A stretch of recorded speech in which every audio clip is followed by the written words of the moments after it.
Hola Ale, ¿me escuchás?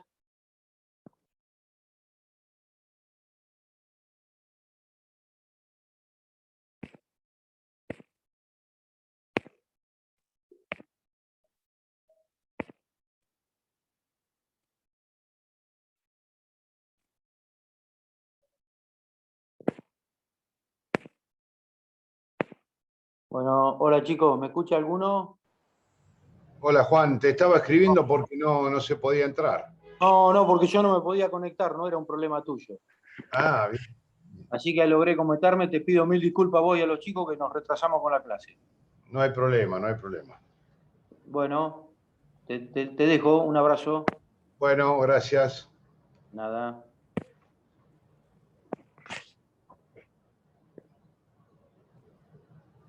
Bueno, esperamos un minuto porque veo que sigue entrando gente. Se ha demorado por cuestiones técnicas. Esperamos un minuto más y arrancamos.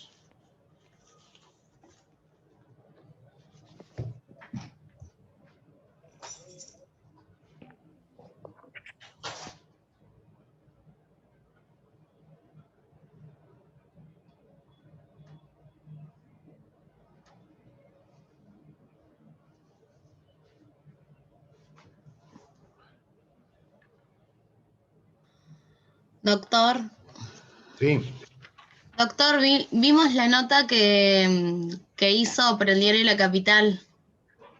¿qué hizo quién? ¿Qué hizo usted sobre su abuelo? Ah, la otra vez. Sí. Sí.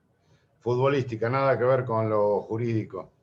No, pero qué importante, ¿no? Para lo que es el mundo Boca. Sí, claro.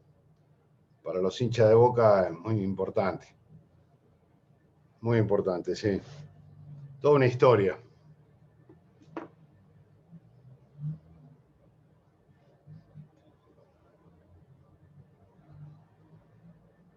Bueno, creo que ya estamos. ¿Cuántos están? 49. Sí, creo que estamos bien como para 50. Sigue entrando gente. 51. Bueno, ¿alguna duda con el parcial? Es el martes, ¿no? ¿Alguna duda con respecto al parcial? No, profe, todo bien.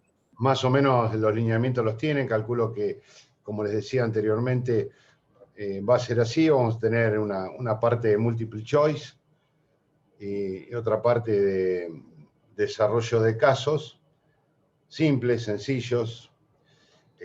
Les vuelvo a repetir, tengan en cuenta más que nada la fundamentación, es decir, los motivos por los cuales llegan a una conclusión, que no sea un mero parecer, sino que esté apoyado en el análisis de los elementos de los tipos penales, en el funcionamiento de la figura delictiva de que se trate.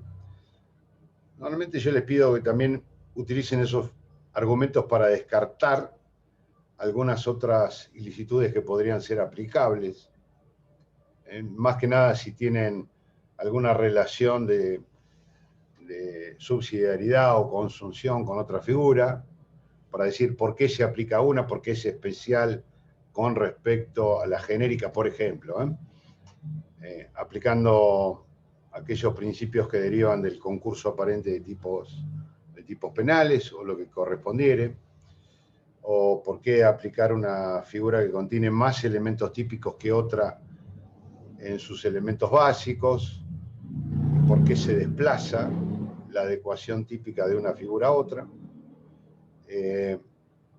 Recuerden también tener más o menos presentes aquellos elementos propios de la parte general, que a veces traen muchos inconvenientes con respecto a la autoría, la participación, o si el hecho ha quedado en grado de tentativa. En materia de calificación legal y adecuación típica, uno tiene la posibilidad de moverse libremente en la medida que no se afecten los hechos.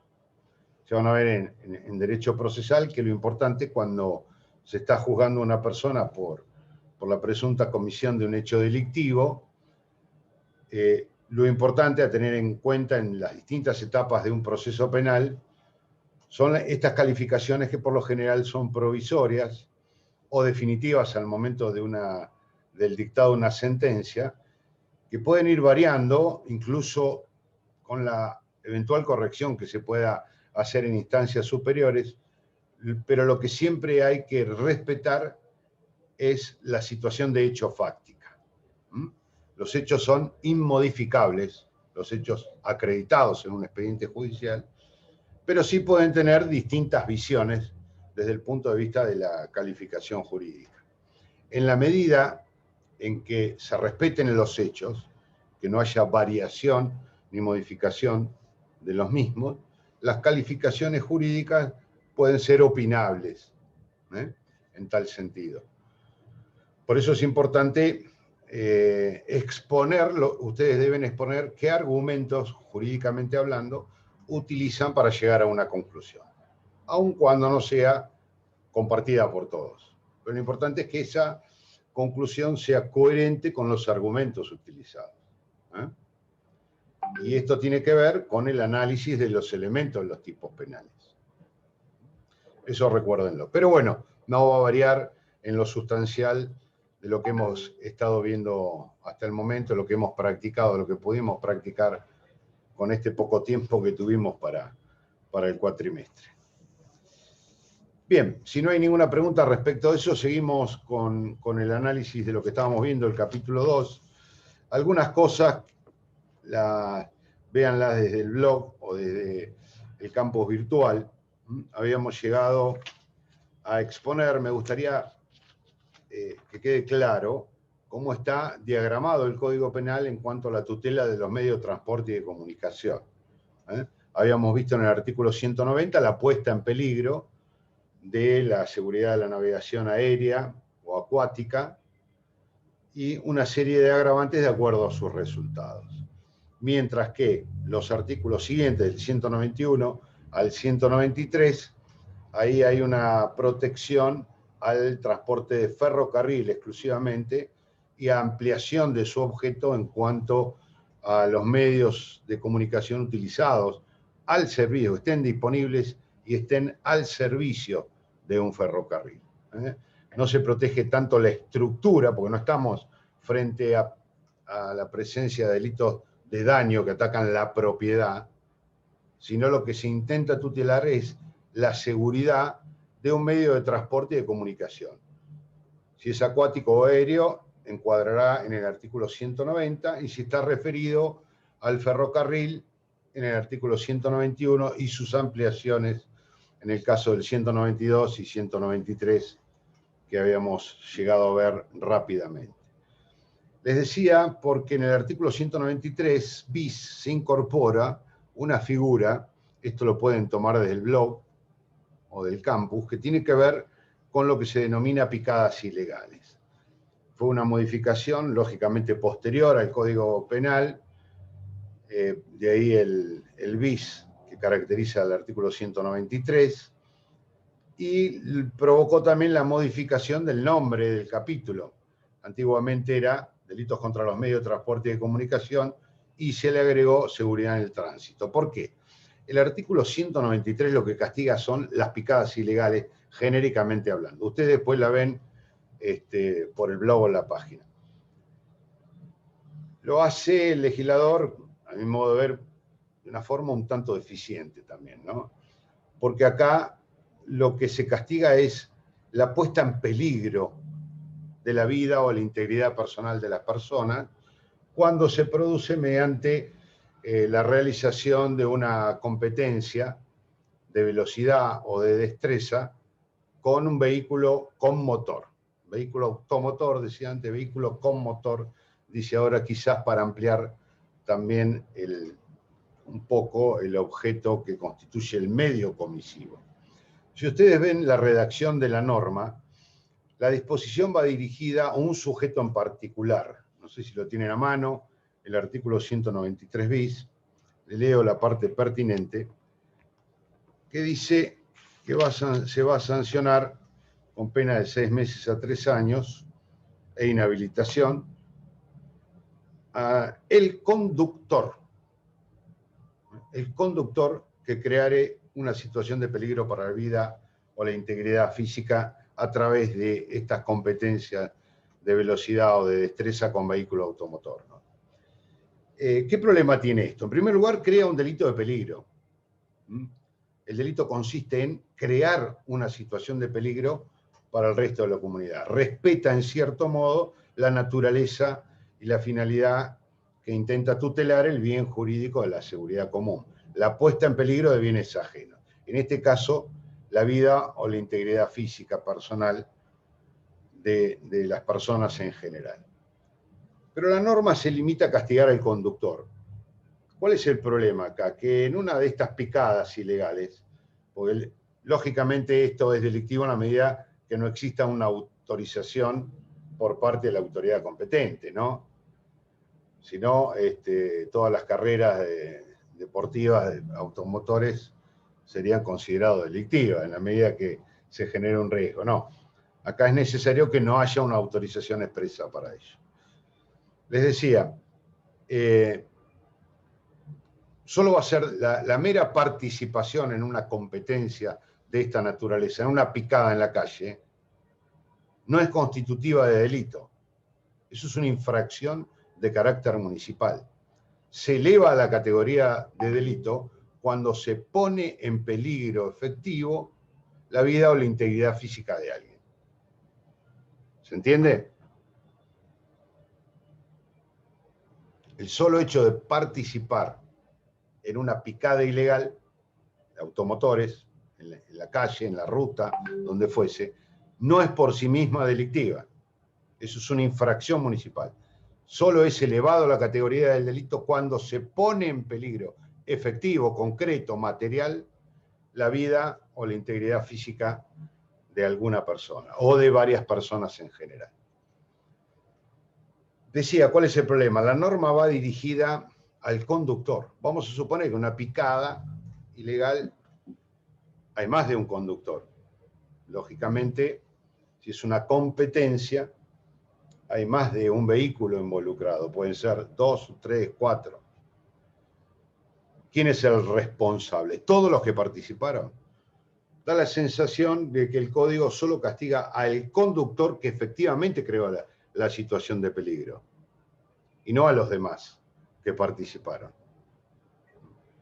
¿Por qué? Porque la norma es muy clarita, dice el conductor, no a los que participen. Con lo cual habrá que ver en ese caso quién fue, qué conductor fue el que generó la situación de peligro para los demás. Por otra parte, también tenemos otro problema interpretativo acá con el copiloto. El copiloto, el asistente o el que va en el lado del acompañante, ¿comete delito también? ¿Es un partícipe de este delito?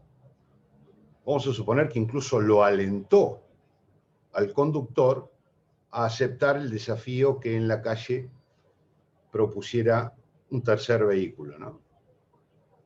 Y luego genera una situación de peligro común. El acompañante del conductor también comete el delito, es un partícipe. Esto no lo dice la ley. Por el contrario, va dirigida exclusivamente al conductor, con lo cual el acompañante seguro no puede ser autor. Quedaría la duda si puede ser un partícipe de esta figura. Situación que no resulta del todo claro y habrá que ver en cada caso particular cuál fue el aporte que hizo, pero eventualmente en ningún caso le corresponderá la calificación de autor precisamente por la redacción que expresamente la ley contiene en este aspecto. Vean lo del blog, ahí están tratados este tipo de inconvenientes. Lo mismo sucede con el organizador. La segunda parte del artículo 193 bis castiga a quien organiza o promociona este tipo de actividades. Fíjense que incluso va más allá. El solo hecho de organizar o promocionar es delictivo. Ahora, hay que compatibilizarlo con la situación de peligro común, porque si participar en una picada no es delito hasta tanto no se produzca un peligro, ¿cómo podemos entender que el solo hecho de organizar sin que se hubiera realizado o promocionar sin que se hubiera realizado la competencia sea delictiva? hay un anticipo de punibilidad, que no espera que se realice en la picada, sino que la ley presume que organizar esta clase de actividades o promocionar esta clase de actividades es por sí delictiva, aun cuando no haya existido, lógicamente, ninguna situación de peligro común, porque todavía la competencia no se celebró. Con lo cual acá también hay algunos aspectos constitucionales que pueden estar en juego, ¿no? Estamos castigando un delito de peligro común sin peligro. En fin. Y también extiende la punición a quien posibilita la realización a través de la entrega de un vehículo automotor que es de su propiedad o que lo tiene bajo su custodia, sabiendo que va a participar de una competencia de esta naturaleza. Es decir, no solo castiga la competencia con puesta en peligro, sino a quien organiza, a quien promociona y a quien le presta el vehículo a alguien que va a participar, sea de su propiedad o porque lo tiene bajo la esfera de su custodia. Esto es el taller mecánico, el titular del taller mecánico que le facilita un coche a un tercero sabiendo que va a participar de una picada ilegal. Fíjense hasta dónde se extiende la sanción punitiva en este caso. Lógicamente parece más bien un intento desesperado por castigar esta clase de conductas debido a la frecuencia, a la peligrosidad que generan. El tema de la seguridad vial es fundamental en nuestro país. Tenemos un índice altísimo de siniestros viales y de muertes producto de siniestros viales. Hasta el año pasado eran más de 7.000 muertos al año a causa de accidentes de tránsito. Es un tema importantísimo, fundamental para el desarrollo pacífico de una sociedad, para una convivencia adecuada de una sociedad. Como siempre, se recurre al Código Penal para tratar de resolver esos conflictos sociales en el que todos somos, en cierto modo, partícipes, ya sea como peatones, como ciclistas, motociclistas o conductores de vehículos automotores. Pero creo que en este caso no solo se ha quedado limitado a uno de los tantos aspectos que conforman la problemática de la seguridad vial, sino que además lo ha hecho el legislador penal de un modo inadecuado, apresurado. Para nosotros, creo que lo hablamos la otra vez, para nosotros no es delito la conducción bajo los efectos de sustancias alucinógenas o alcoholizado el sujeto, no es delictivo. Funciona como un agravante en el caso que resultara muerto alguien, como un agravante de la agravación propia de los vehículos, del homicidio con vehículo automotor, pero no configura un delito por sí mismo, aun cuando en otras legislaciones, como por ejemplo la española o la alemana, esto ya de por sí es un hecho delictivo. En fin, son varias las críticas que se le pueden formular a esta disposición, pero es lo que tenemos y ustedes lo pueden ver en el blog. Alguien me pregunta, al no estar claro, que es verdad, lo que se me pregunta es qué pasa si, como consecuencia, creo que pasa por ahí la pregunta, si como consecuencia de la realización de esta competencia, el solo hecho de poner en peligro es configurativo del delito, ¿no es cierto? Pero ¿qué pasa si alguien muere? No está previsto como un agravante, muerte a raíz de o como consecuencia de una competencia de destreza o de velocidad. Hay que recurrir a las normas del concurso.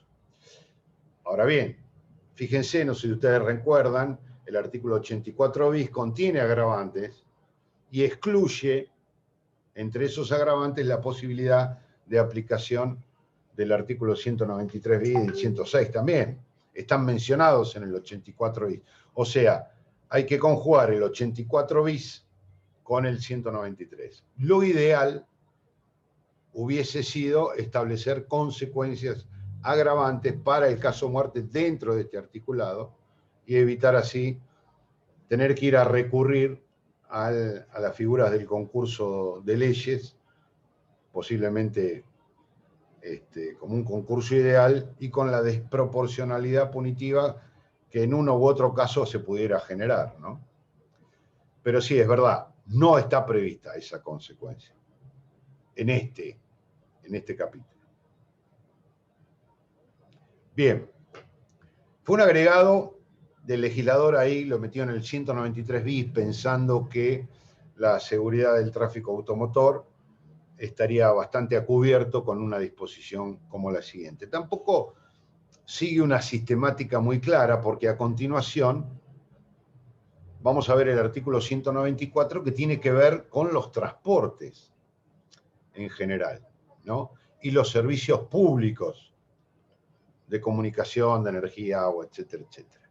O sea, por un lado tenemos los atentados navales y aéreos, el 190, el 191, 92 y 93, referido al ferrocarril, el 193 bis, exclusivamente vinculado a las competencias deportivas de destreza, de velocidad, con vehículo automotor nada más.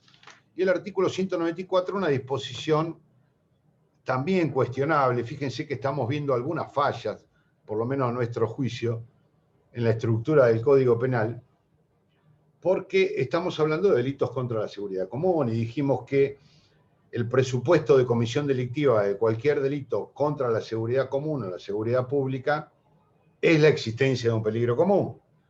Y hemos dicho varias veces que sin peligro común no puede haber un delito contra la seguridad común. Sin embargo, el artículo 194 comienza diciendo el que sin crear una situación de peligro común, o sea, descarta la existencia de un peligro común que es característico de estos delitos. O sea, suena medio como contradictorio. Pero bueno, lo cierto es que descarta la existencia de un peligro común. ¿Y qué es lo que hace el sujeto activo? Interrumpe, estorba, entorpece el normal funcionamiento de los transportes.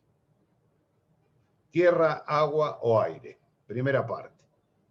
Acá hay un impedimento, un estorbo, un entorpecimiento del transporte en general, cualquiera sea el medio utilizado para ello, sin que se genere una situación de peligro común. Es como si fuera una conducta previa, ¿no?, a la generación de un peligro común, por la posibilidad que puede generar. No lo dice así el código, lo único que dice el código es si no se da el peligro común. Si se diera el peligro común, tendríamos que hablar de la existencia o la aparición de la figura de los delitos anteriores, ¿no?, el 190 o el 191 según el caso. Pero incluso va con la construcción de un tipo penal complejo alternativo, porque uno puede, por el solo hecho de entorpecer el funcionamiento del transporte, en general, puede cometer este delito. No es necesario que impida. Son tres acciones: impedir, estorbar o entorpecer. Pero cualquiera de ellas es suficiente para configurar el delito. Por eso es un tipo complejo alternativo, ¿no? Pero fíjense que estamos hablando del entorpecimiento del transporte, por tierra, agua o aire. Vamos a suponer que es por tierra, ¿no? Entonces yo, de alguna manera, no sé, digo, cortando una calle, porque no me pagaron el sueldo en debido tiempo, no me van a pagar el aguinaldo. Con mis compañeros de trabajo cortamos una calle. Y viene alguien y me dice, pero discúlpeme, usted está entorpeciendo o está impidiendo directamente el normal funcionamiento del transporte por tierra. ¿Estoy cometiendo este delito? ¿Qué me dirían ustedes? Se podría decir que sí, porque el artículo es claro, sin crear una situación de peligro común. Igual, en algunos casos podría ser un poco desproporcionado, considero yo. Uh-huh. También Sí. depende qué tipo de servicio. Obviamente, si hablamos de un servicio público donde viaja personal esencial, como pasa ahora, ahí bueno, pero en algunos otros casos Es es medio que complicado.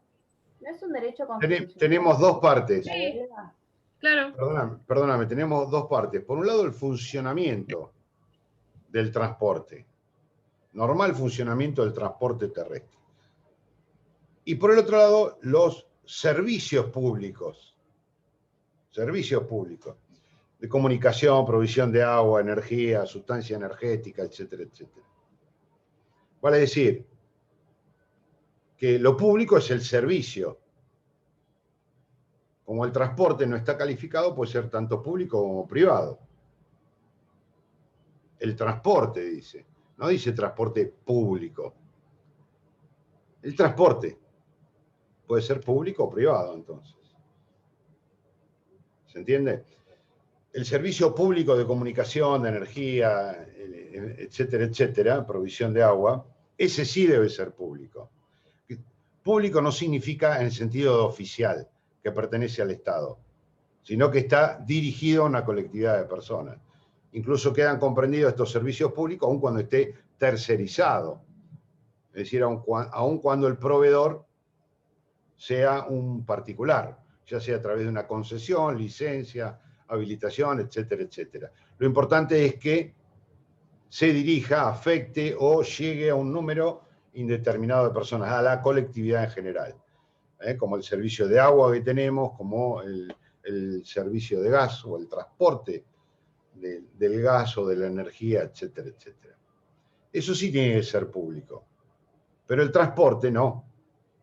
El transporte puede ser tanto público o privado, con lo cual entorpecer el transporte privado sin crear una situación de peligro común daría la impresión que es constitutivo de esta ilicitud.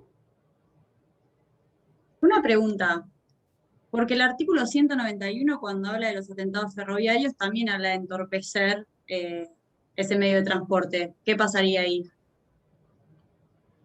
Si se trata de ferrocarril, estamos hablando de emplear un medio para detener o entorpecer la marcha del tren.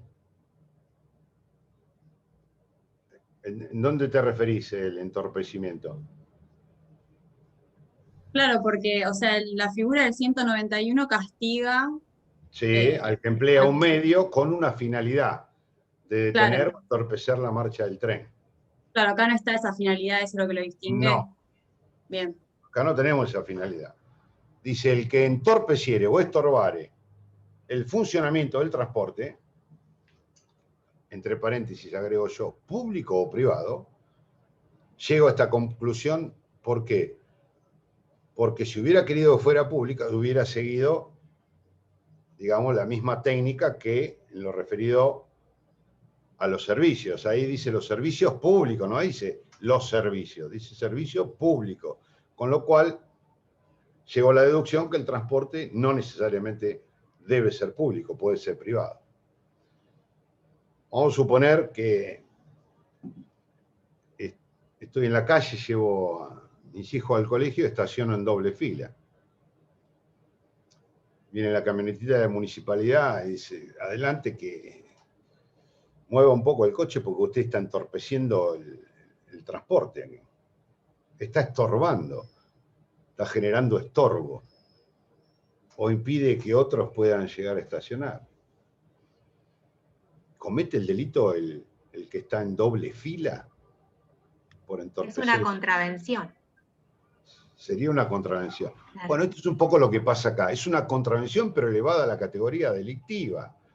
Es decir, se ha creado una contravención con formas punitivas incorporándolo al Código Penal. Es más, descarta la existencia del peligro común. Y entonces, ¿qué? ¿Lo aplicamos en todo caso, en todos los casos? Es difícil la cuestión. Muchas veces saben que me estoy refiriendo a los cortes de calle, a los cortes de ruta. En algunos supuestos, cuando se trataba de rutas, es decir, involucraba el transporte en general, la justicia ha intervenido y ha dictado sentencias condenatorias para este tipo de sucesos. Otras veces se amparó la actitud de los manifestantes en derecho a la protesta garantizado en la Constitución Nacional. En otros se dijo, no podemos anteponer un derecho constitucional a otro, dado que la Corte Suprema ya lo ha dicho en innumerables precedentes que todos los derechos consagrados en la Constitución Nacional tienen igual categoría y no hay uno privilegiado por encima de otro. En consecuencia, hay que tratar de compatibilizar los intereses en juego, priorizando precisamente el entendimiento armónico de los derechos consagrados constitucionalmente sin que pueda decirse que uno es superior a otro. ¿Cómo debemos ver la figura? No sé, es muy difícil encontrarle un sentido. El sentido que le encuentro yo en estos casos siempre es con relación al bien jurídico tutelado, es decir, la mirada hacia el bien jurídico tutelado. Si bien descarta la existencia del peligro común, entiendo que para que exista un verdadero delito y no una mera contravención, el hecho tiene que tener un plus a esa contravención. Es decir, debe tratarse de un entorpecimiento, un estorbo, un impedimento que no genere peligro común, pero que por su magnitud, por sus características, pueda llegar a generarlo. Y no se trate de la mera remoción de un obstáculo transitorio, como decir al doble fila, retírese de acá, mire usted está en infracción, o intimar a los manifestantes que están cortando una vía de circulación de cualquier naturaleza, no solo terrestre, sino también acuático o aérea. En estos casos un poco más difícil, pero lo más frecuente desde el punto de vista del ámbito terrestre. Es decir, eso es una opinión personal, mi mirada tiene que ver con el bien jurídico tutelado. Es decir, ¿cuándo podemos hablar de un delito previsto en el artículo 194? Cuando no se dé la situación de peligro común, cuando exista un entorpecimiento del transporte, aun cuando fuera privado, pero en la medida y con la perspectiva o posibilidad de que ello pueda generar después una situación de peligro común, ya sea por su magnitud, por la entidad o por las características que reúne en ese caso particular. Hubo sentencias condenatorias en este aspecto, pero fundamentalmente limitados en muchos casos al corte de rutas o al corte de vías ferroviarias, sin llegar a constituir un delito de los previstos en el artículo 191. ¿Se entendió más o menos para darle un sentido coherente a la figura? Bien, avanzo, voy a velocidad, cualquier cosa ustedes, hay un montón de cosas para hablar, pero cualquier cosa ustedes me interrumpen. El artículo siguiente, el artículo 195, tiene que ver con el abandono del servicio. La protección, en este caso del bien jurídico, es extensa. Entonces, no solo castiga aquellos actos que materialmente ponen en peligro la seguridad de una nave, aeronave, construcción flotante, el servicio del ferrocarril, el servicio telegráfico, telefónico de comunicación del ferrocarril, sino lo que hemos visto también, sin crear una situación de peligro común, el hecho de impedir o estorbar el funcionamiento del transporte o los servicios públicos que tienen que ver con el abastecimiento de situaciones que son elementales y esenciales para una colectividad de personas, como la luz, el agua, el gas, etcétera, etcétera. Sino que ahora vemos también una conducta de peligro, que tiene que ver con alguien que abandona su servicio, que por su calidad personal, por el medio en el que se desempeña, puede llegar a generar una situación de peligro común y por eso la ley lo castiga. Esto es lo que sanciona el artículo 195. Lo hace con respecto a determinadas personas, respecto de determinados medios de transporte o comunicación y con alguna modalidad. No me quiero adelantar porque le quiero preguntar a ustedes. Fíjense, el artículo 195 castiga una pena baja, de 1 mes a 1 año, establece una relación de subsidiariedad expresa y restringida, porque dice, si el hecho no importare un delito más severamente penado, aclara, va a aparecer el artículo 195 si no hay otra figura que está castigada con mayor severidad. Y dirige la norma, la prohibición o la sanción, como ustedes lo quieran, de donde lo quieran ver, a conductores, capitanes, pilotos, mecánicos y demás empleados de un tren o de un buque que abandonaren sus puestos de servicio antes de llegar a puerto o al término del viaje ferroviario. ¿A quién se quiere castigar acá? Al capitán de un buque que ve venir una tormenta y dice yo me voy. Y nos deja a todos nosotros que vamos como pasajeros en el medio de alta mar. Aun cuando después la tormenta se derive, se vaya para otro lado, que alguno de nosotros sepa pilotear esa nave y lleguemos a puerto, ¿no? Esto es lo que quiere sancionar, que nadie abandone su servicio en estas condiciones. Pero dice, antes de llegar a puerto o al término del viaje ferroviario. ¿Qué es esto dentro de un tipo penal? Un elemento circunstancial de tiempo. Perfecto. Perfecto. Es decir, me está diciendo cuándo se puede cometer este delito. ¿Cuál sería el inicio de este tiempo? El fin ya lo sabemos. Antes de llegar a puerto o cuando llega al término del recorrido del ferrocarril, ¿no? O sea que puedes usar desde que sale. ¿Eh? Desde que sale a destino. Puede ser, primera aproximación. Antes de tomar servicio, la persona. No. Cuando Precisamente no. Al revés, una vez que tomó el servicio. Porque lo que se castiga es abandonarlo. No se puede castigar como abandono algo que todavía no empezó. No puedo abandonar algo que no empecé. Recién puedo abandonar aquello que empecé a prestar. Claro, O sea, pero yo lo que decía era que a lo mejor se tenía que presentar a determinada hora y no se presentó a tomar eso servicio. no es delito. Precisamente a eso iba también. Eso no es delictivo. Eso es completamente atípico e impune.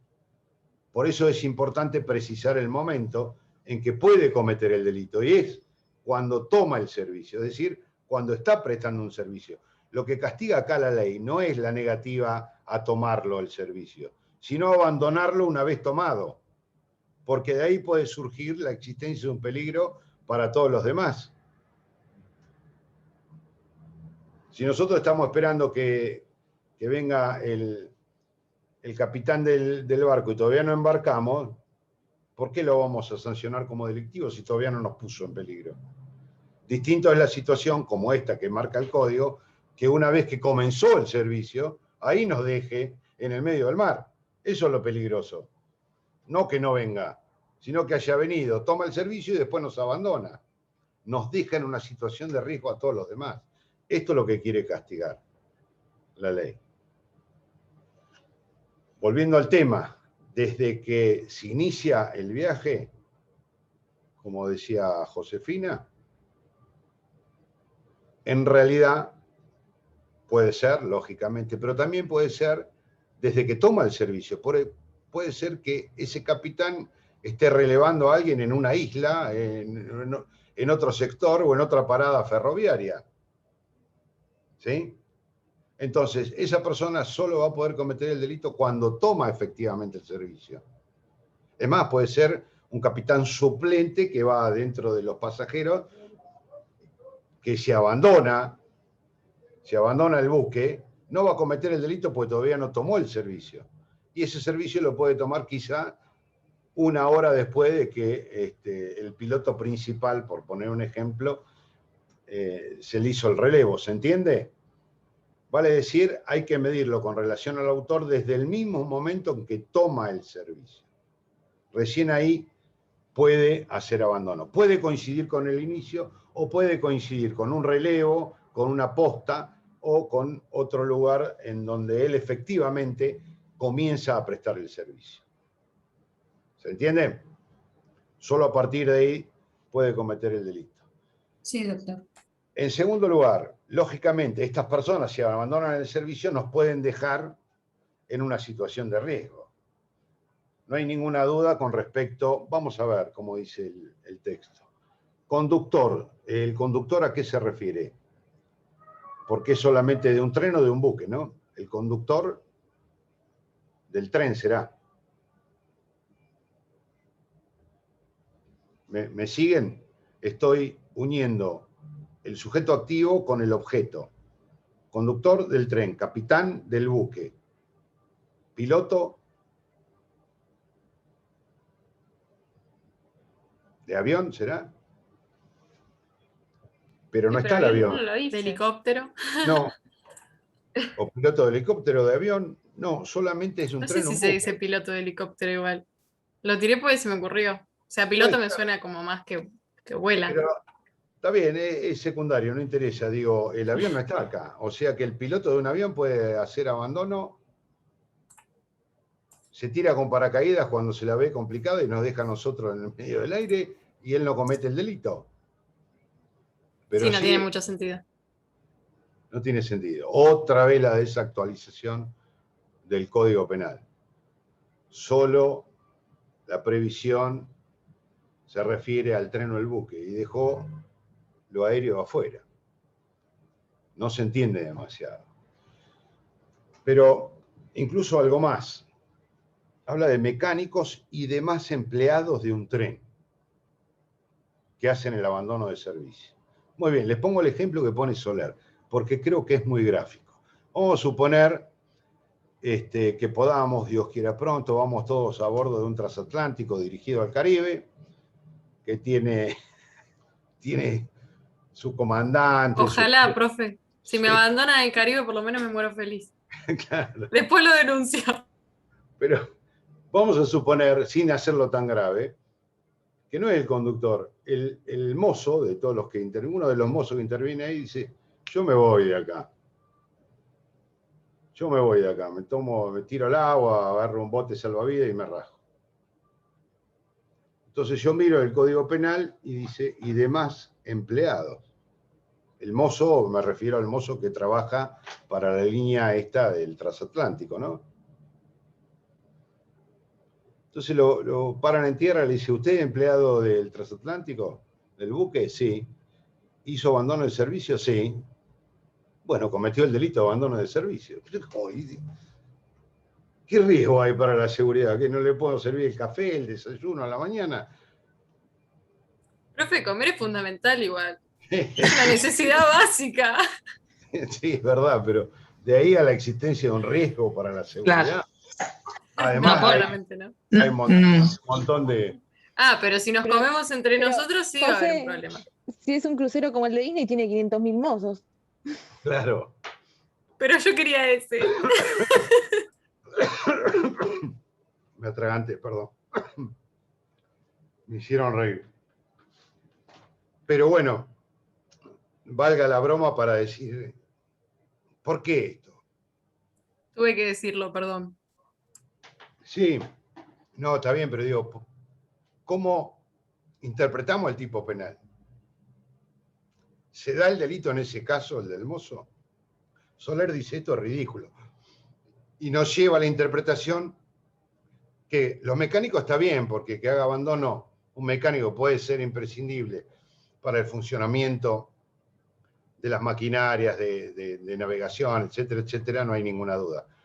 Pero estos demás empleados, no cualquier empleado, el empleado, como dicen aquí, debe ser medido la función del empleado con relación a la seguridad.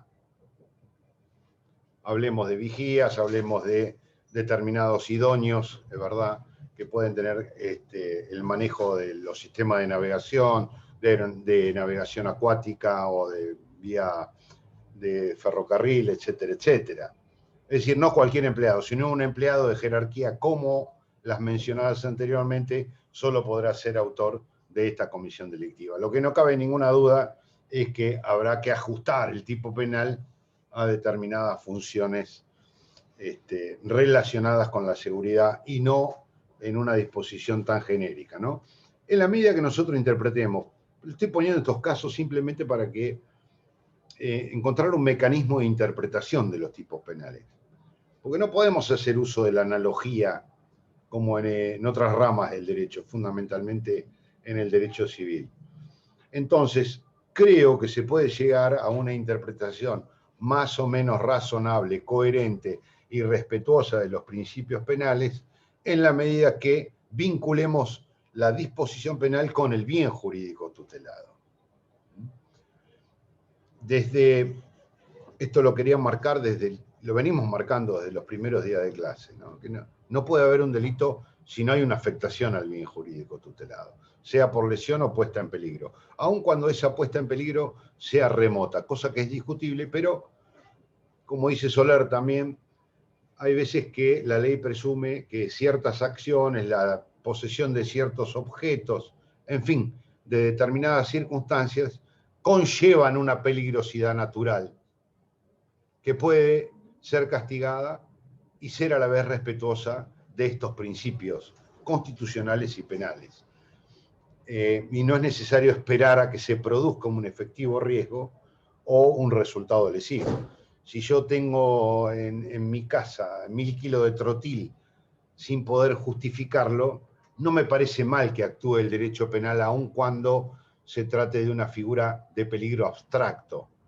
¿No es cierto? ¿Por qué? Porque ciertas acciones como esta, ciertas situaciones como esta que estoy mencionando, conllevan naturalmente una puesta en peligro del bien jurídico tutelado, o una posibilidad de puesta en peligro del bien jurídico tutelado.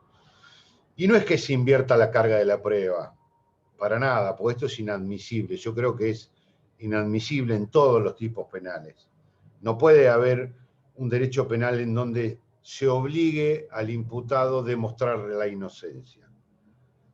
En consecuencia, perdón que haga un paréntesis, me viene a colación, ustedes creo que lo vieron con el doctor Montenegro, ¿no? El enriquecimiento ilícito, que es una figura cuestionada precisamente por esto.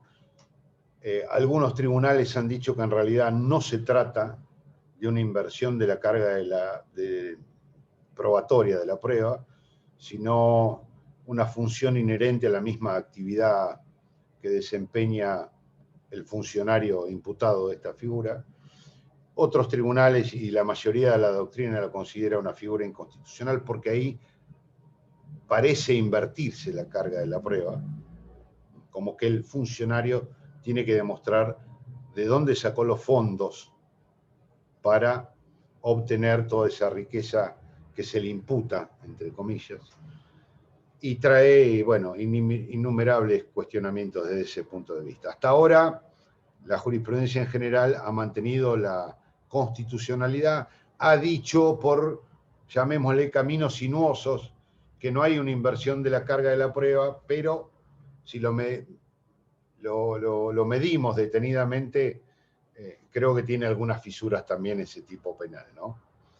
Es un poco reconocer el fracaso del Estado en la investigación de los delitos de funcionarios públicos y como si se le dijera, mire, yo creo que usted es corrupto porque tiene mucho dinero, justifíquemelo.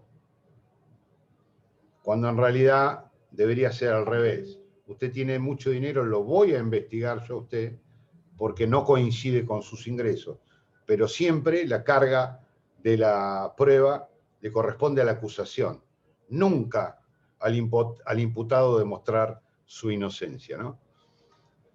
En fin, me fui un poco porque tenía que ver con esto que ustedes habrán visto ya con el doctor Montenegro, creo que se ha tocado este tema, pero bueno, acá pasaba algo similar en estos supuestos. Denme un segundito, por favor. No me voy, pero estoy recibiendo una llamada, no me corten.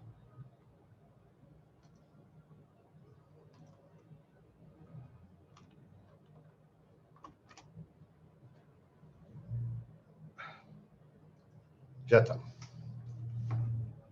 Bien. El artículo 196, la forma culposa, quiero llegar por lo menos a ver los delitos contra la salud. El 196, la forma culposa, tiene una estructura similar al artículo 189. ¿Recuerdan? En el primer capítulo, el 189 era el estrago culposo, ¿sí? Por imprudencia o negligencia, son las formas de la culpa que asume la culpa en este caso. Y en este supuesto, en aquel era causar un incendio o otro estrago. ¿Se acuerdan? Limitado a eso. 189 con relación al 186 o al 187. Acá pasa algo similar. El hecho consiste en causar descarrilamiento, naufragio u otro accidente previsto en este capítulo. Esto por ahí puede generar alguna discusión. Y hay un agravante en el caso de que resulte lesionada o muerta alguna persona. Pero el hecho consiste en que por imprudencia o negligencia se causa un descarrilamiento, naufragio u otro accidente previsto en este capítulo. Como por ejemplo, ¿cuál? Uno rápido que tenga El vinculación. del crucero de Italia, ¿puede ser? Bueno, podría ser, pero digo en términos, no ejemplo, sino en abstracto. Incendio. ¿Eh? Un incendio. Dice en este capítulo. El capítulo es el 2. ¿Hay interrupción de transporte? Uh-huh. ¡Ay, me nublé! Naufragio. Una caída de un avión por la falta Ahí de está. un piloto. Accidente aéreo, no hay ninguna duda. ¿Por qué es? Causar un descarrilamiento, sabemos qué es, ¿no? El ferrocarril cuando descarrila. Naufragio, el buque se va a pique. U otro accidente de los previstos en este capítulo. En este capítulo. No hay ninguna duda que el accidente aéreo queda incluido. El problema se puede dar más que nada en las vías del ferrocarril. Es decir, va un ferrocarril, qué sé yo, se pasa de velocidad, no bajaron la barrera, cruzó un coche y le pegó al vehículo, ocasionándole la bolladura. Vamos a suponer que el tren venía no a tanta velocidad, la bolladura del guardabarro. Vamos a suponer que el guardabarrera no bajó la barrera y eso provocó que el tren embistiera un vehículo, ocasionándole la rotura del guardabarro. El guardabarrera cometió el delito del artículo 196 por haber causado un accidente de los previstos en este capítulo.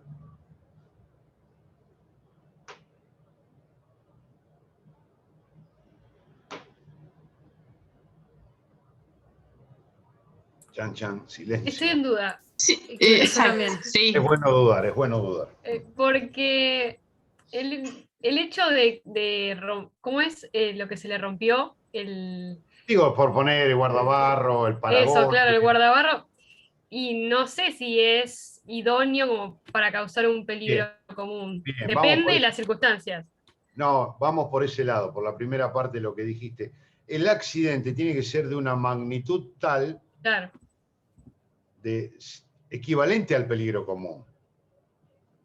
O una magnitud tal semejante a un descarrilamiento o un naufragio.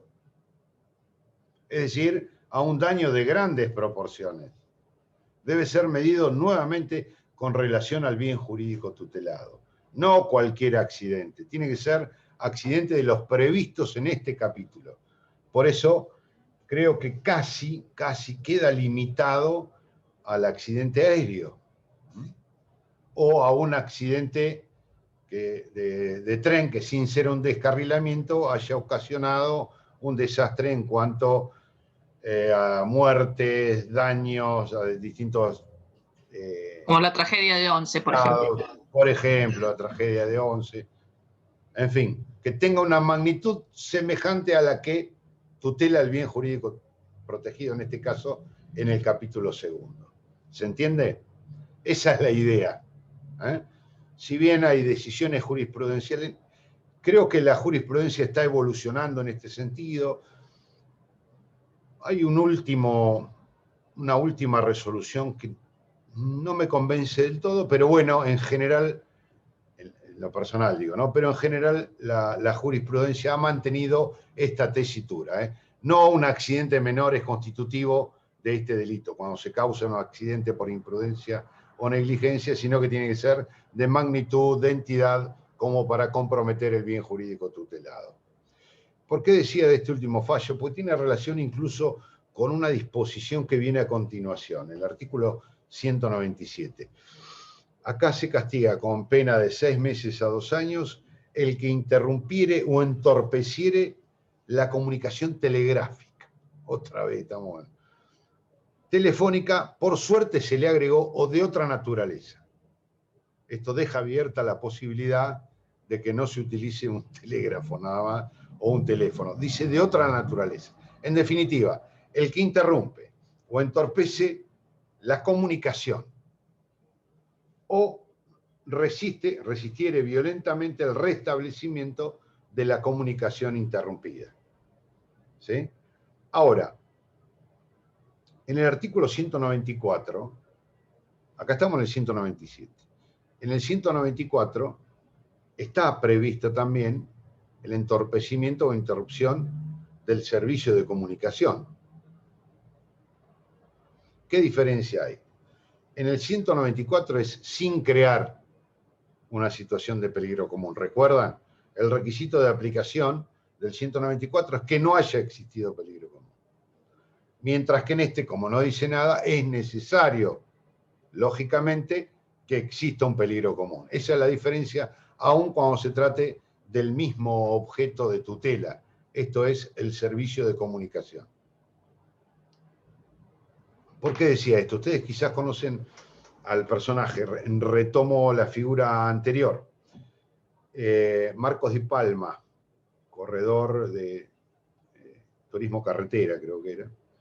Pero hace unos años, 3, 4 años, se condujo una avioneta. Por abajo de un puente. Pasó por unos cables, dejando sin comunicación a toda una población. A toda una población. No me acuerdo cuál era la población, creo que en Santa Fe. En Santa Fe era, sí. La provincia de Santa Fe. Sí, pero pasó por abajo de un puente.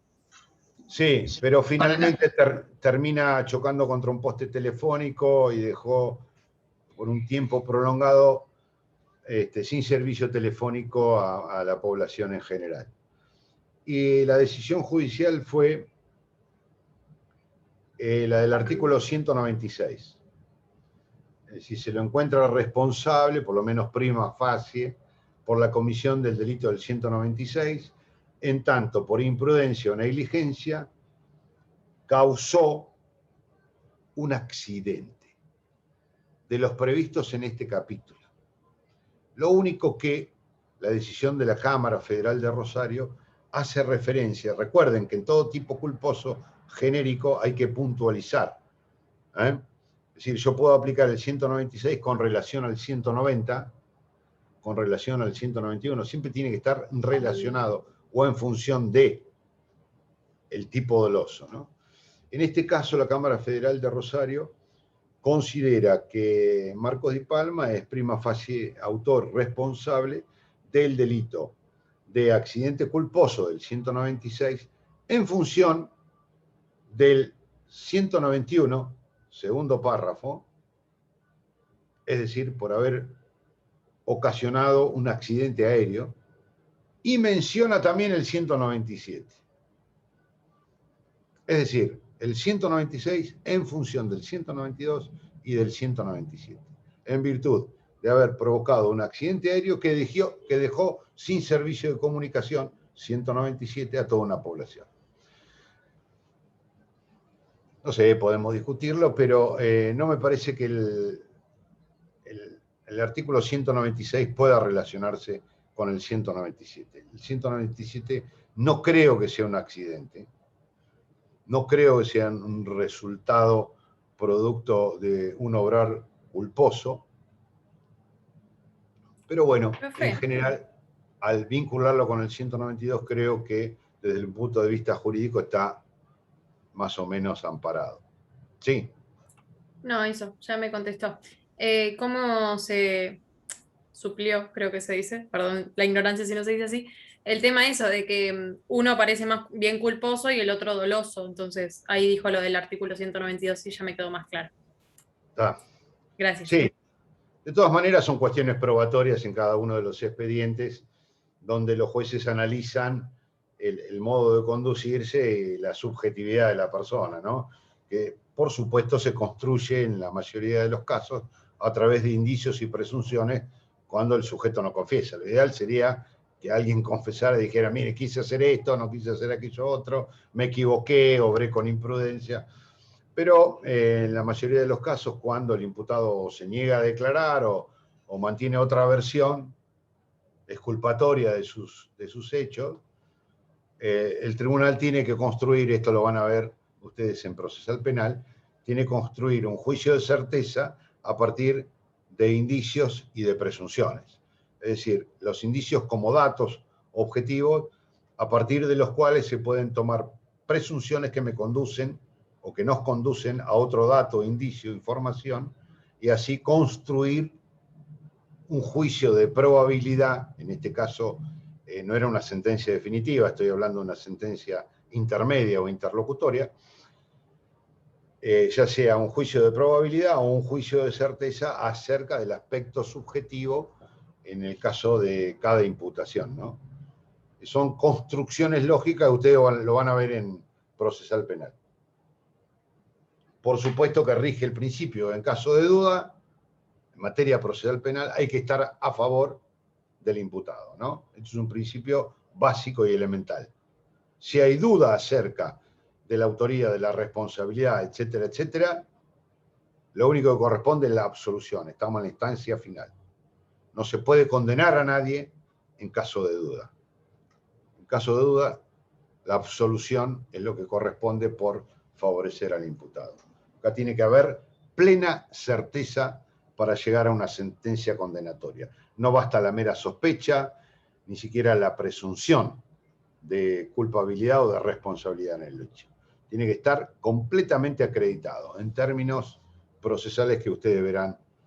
No me quiero meter en otra rama del derecho, no me corresponde. Bueno, pero sí, pasa por ese lado.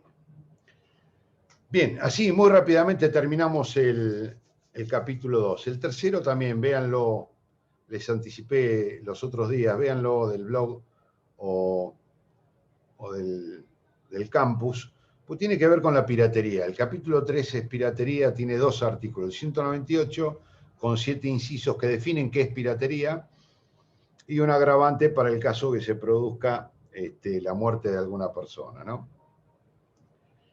¿Qué hay en esto piratería destacable rapidísimamente? La piratería naval en el inciso primero, piratería aérea en el inciso segundo, luego una modalidad, algunos lo llaman de piratería impropia, en el inciso tercero, y del cuarto al séptimo serían variables de participación, de complicidad elevadas a la categoría de delito. Es difícil ver en un código penal una descripción tan detallada de hecho de piratería. ¿Por qué? Fíjense cómo comienza el inciso primero. La pena es grave, de 3 a 15 años. El que practicare en el mar o ríos navegables. Nos está diciendo dónde, elemento circunstancial del lugar. Este delito solo se puede cometer en el mar o en los ríos navegables. ¿Qué mar? El mar territorial argentino, que es donde tenemos jurisdicción. Ríos navegables, los internos, pero también los internacionales, por lo menos el punto que atraviesa nuestro país, solo donde el Estado argentino tiene jurisdicción. ¿En qué consiste la piratería? En practicar actos de depredación o de violencia contra el buque o contra las personas o cosas transportadas, ¿no? El acto de depredación es un acto de saqueo. No es un mero robo en el mar. Si yo le robo el reloj a un pasajero en ese famoso crucero, no estoy cometiendo un delito de piratería. ¿Qué debo comprometer acá? La seguridad de todos, la seguridad de la navegación. Por eso el acto de depredación, este acto de saqueo, tiene que ser de magnitud. Es decir, hay un ataque a la propiedad, pero tiene que ser común, indeterminado y con compromiso del bien jurídico tutelado. Es lo mismo el caso de la violencia. Aplicarle un golpe de puño al marinero que está al lado nuestro no es un delito de piratería, por más que yo ejerza violencia contra una persona arriba de un buque en el mar argentino o en un río navegable. Tiene que tratarse un acto de esa magnitud que comprometa el bien jurídico tutelado. Pero fíjense que hay un requisito que nos da la idea también, o la noción acerca de los que se quiere tutelar acá. Cuando el código sigue diciendo, sin estar autorizado por alguna potencia beligerante o excediendo los límites de una autorización legítimamente concedida. ¿Qué es esto? ¿Puede una potencia extranjera o nosotros, a la inversa, autorizar a alguien para que practique actos de depredación o violencia sobre otro buque? Me inspira mucha paz. Si estás en guerra, sí. La época de los corsarios, profe. Es muy raro, profe. Claro, pero en la Constitución de 1853-1860 facultaba al Poder Ejecutivo, con el acuerdo del Senado, a otorgar patentes de corso, que no tiene nada que ver con el carnaval, que eran precisamente estos autorizados a conseguir un botín en alta mar para las arcas nacionales.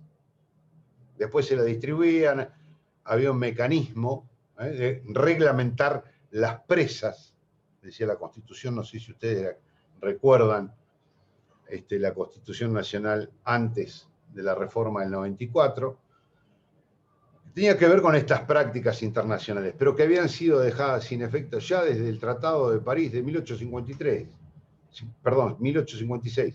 De ahí en adelante, la mayoría de los estados del orbe dejaron sin efecto estas prácticas, ¿no?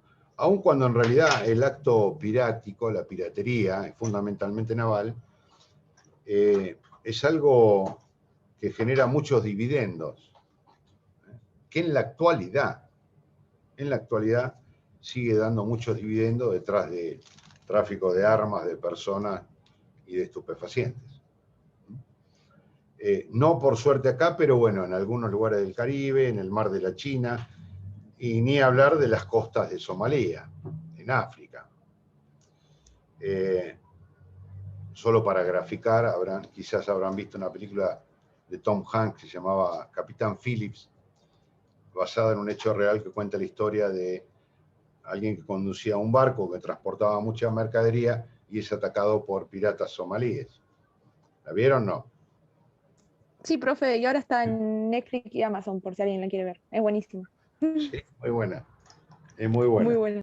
Bueno, cuenta la historia verídica, por lo menos basada en el hecho real. Se discute si en realidad fue tan así como lo caracterizan a él por el resto de los tripulantes, porque hubo un pacto de confidencialidad entre la productora, el mismo protagonista y los otros tripulantes. Se duda un poco de sus actitudes un tanto heroicas que aparecen ahí en la pantalla, pero el hecho fue verídico. De hecho, sigue sucediendo. Muchas veces tuvo que intervenir la ONU, los cascos blancos, se piden rescates de millones de dólares por la mercadería o por las personas secuestradas. En las costas de Somalia es uno de los lugares más calientes, digamos, de piratería. Y en cuanto al inciso segundo, la piratería aérea también tiene origen fundamentalmente en la década del 50, 60, a partir de algunos tratados en materia internacional, la Convención de Tokio, la Convención de Montreal, todo en materia de aeronavegación. Y todo esto da lugar a una gran evolución y digamos, no solo doctrinaria, sino también legislativa, en donde los tratados internacionales tienen mucha aplicación práctica acá. Por eso es difícil, como les decía, ver en un código penal tanto detalle respecto de delitos que normalmente no se van a aplicar, porque intervienen muchos puntos de conexión, como se llama en el derecho internacional, que tienen que ver con la bandera del buque o de la aeronave, la nacionalidad del capitán, la pertenencia a determinada jurisdicción de algunas cosas, la calidad de las cosas transportadas, el lugar donde se produce normalmente en alta mar. En fin, son tantos esos puntos de conexión que normalmente no conozco casos que se hayan aplicado acá en la Argentina, ¿no? Solo algún caso esporádicamente, nunca ha llegado a una sentencia definitiva ni a una condena por piratería. ¿Por qué? Porque interviene el derecho internacional público más que nada.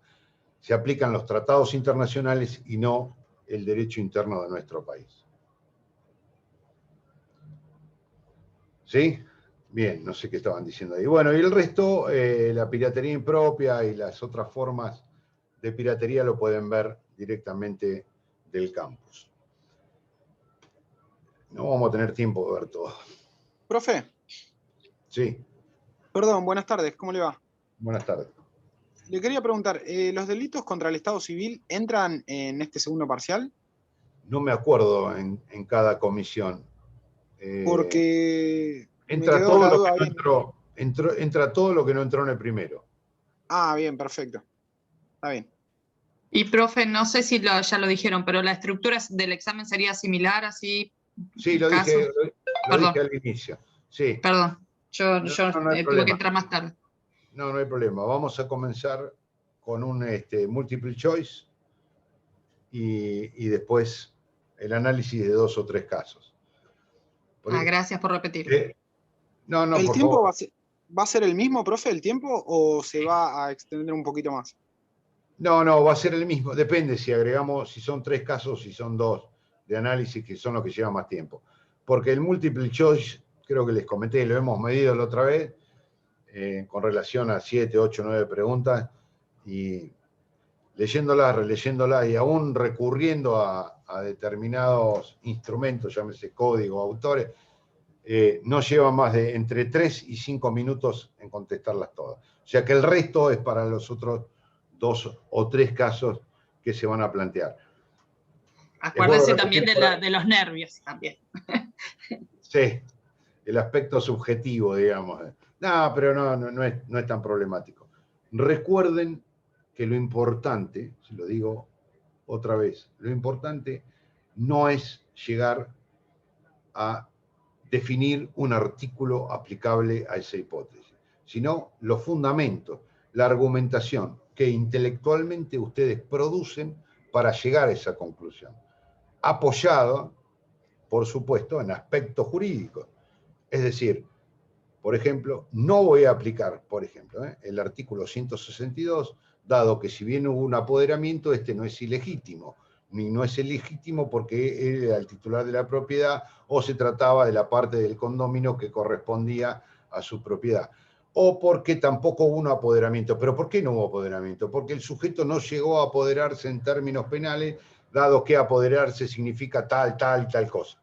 ¿Se entiende la argumentación jurídica que deben utilizar, aun cuando después, en lo personal, o en la cátedra en general, no estemos de acuerdo con la decisión, pero si la argumentación es coherente y lleva ineludiblemente a una decisión que puede ser compartida o no, para nosotros está muy bien. Nos interesa la parte argumentativa, no la decisión final. Si yo les hago un planteo acerca de una determinada controversia de carácter jurídico, les pido que me expliquen los argumentos que utilizan para llegar a esa conclusión o los que utilizan para descartar otra, y ustedes me ponen, debe aplicarse el artículo 79, no me dijeron nada. Eso para mí está mal, por más que se aplique el artículo 79. Ahora, si ustedes me utilizaron a la inversa, toda una argumentación diciendo que era un homicidio calificado por X circunstancias, porque consideran que en este supuesto el caso de adopción debe ser incluido por el Código Civil y llegan a la conclusión que se aplica el artículo 80, inciso 1, por más que yo no esté de acuerdo, el razonamiento es perfecto y merece, por supuesto, una evaluación en tal sentido. ¿Se entiende? Argumentación más que ajuste al tipo penal. Eso es lo que nos interesa. ¿Sí? Bien, no sé qué hacer, si cortar acá y grabar una clase sobre salud pública y estupefacientes, subirla al campus virtual con un esquema con 4 o 5 puntos salientes. No sé qué les parece a ustedes más cómodo. Sí, eso estaría bueno, porque por ejemplo tenemos otra clase, algunos, no sé todos, a las 6:30. Sí, ahí me están diciendo. Bueno, Doctor, Le hago una consulta con respecto a la ley de drogas. Esto es lo que decía. Si prefieren hacer una clase, mañana también ustedes están complicados. Que quede grabada o si se la subo, un esquema con 4 o 5 cosas puntuales de salud pública y drogas en el campus. ¿Les queda mejor esta modalidad? Yo mañana a la tarde se los estoy subiendo. Un esquemático. Sí, estaría bueno. ¿Sí? Porque Sí, es más dinámico. Para guiarnos. no tenemos posibilidad de hacer otra clase, dado que el viernes la tienen ocupado o una comisión a esta hora y la que sigue en la Sí. comisión siguiente, y seguramente tienen otras materias, y después tenemos sábado, domingo y lunes, feriado. Entonces vamos Sí, a el hacer mismo así. martes. Le subo salud pública y ley de drogas al campus. Un esquema muy sintético, me hubiera gustado poder charlar un poco de esto, porque hay muchísimo para discutir, pero le subo por lo menos un esquema, para que tenga una idea esquemática de la ley de drogas, cómo funciona en términos generales, ¿no? Y los artículos más importantes. Porque si ustedes tienen que recurrir a un libro, son extensísimos y no tiene relación con lo que es un punto de una de las bolillas. ¿Les parece bien así? Perfecto. Mañana se los Muchas estoy gracias. subiendo. Sí, profe. ¿Y lo de trata? Perfecto, profe, gracias. Y lo de trata lo mismo. Pero eso está en el blog, eso hay... Debemos de ir. Sí. Tienen material para verlo. No creo que presente mayores dificultades. Sí lo de droga, porque la ley de droga tiene más de 40 artículos y no van a estudiar toda la ley de drogas para ver lo que nos interesa a nosotros, que son 4 o 5 artículos como mucho. Con eso es suficiente para tener una idea general de cómo se regula en Argentina la ley de drogas. Así que le subo ese artículo con esta previa aclaración. Mañana lo subo al campus.